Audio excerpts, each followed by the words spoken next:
So what are these amazing lessons that Stephen King taught me about writing fantasy?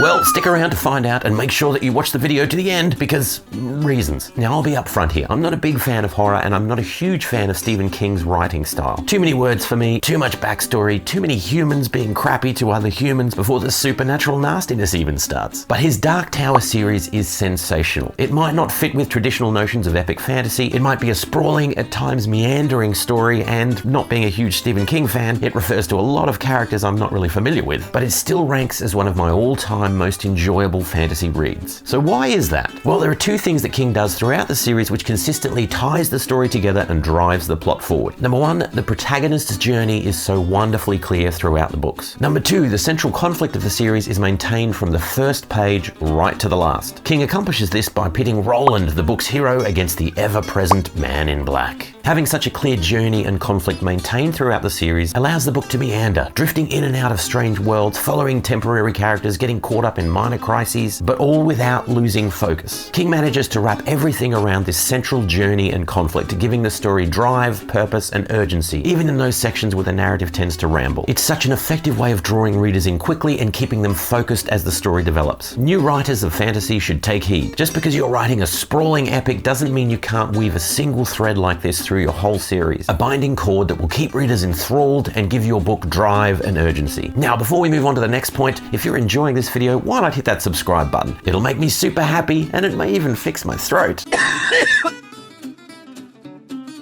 King gives real heart and tragedy to the story by introducing the Jake character, a young boy who softens the protagonist's hard edges and becomes a symbol of tragedy as the narrative progresses. By connecting Jake with Roland and having them both follow the Man in Black, King raises the stakes and heightens the drama because you can feel from the start that Jake is destined for a tragic end, as are other companions who will aid Roland in his quest.